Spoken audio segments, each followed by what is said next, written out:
টানা অঝোরে বৃষ্টিতে রাজধানীর বিভিন্ন এলাকায় সৃষ্টি হয়েছে জলাবদ্ধতা। সড়কে হাঁটু পানি জমে চরম ভোগান্তিতে পড়েন নগরবাসী।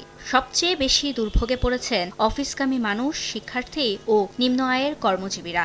অনেক যানবাহন ধীর গতিতে চলাচল করছে, সৃষ্টি হয় দীর্ঘ যানজট। আগামী ৩-৪ দিন বৃষ্টিপাত সহ পাহাড় ধসের আশঙ্কার কথা জানিয়েছেন আবহাওয়া অফিস। দুর্যোগপূর্ণ আবহাওয়ার কারণে দেশের ৪ সমুদ্র বন্দরকেই ৩ নম্বর সতর্ক সংকেত দেখাতে বলা হয়েছে। মেলা কষ্ট হইতেছে মানে জাম জুব লাগিয়ে রয়েছে, পানি 12 মাসে পানি বাইর যেতে সময় লাগতো, কিন্তু এখন প্রায় ১.৫ ঘন্টা সময় যাচ্ছে, আমরা আসতে পারতেছি না।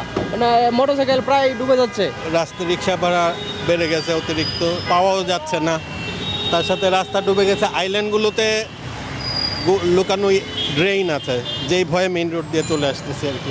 ফোটানোর ঝামেলা ছাড়াই নিরাপদ পানির জন্য ঘরে আনুন পিওরিট। কল করুন 16627।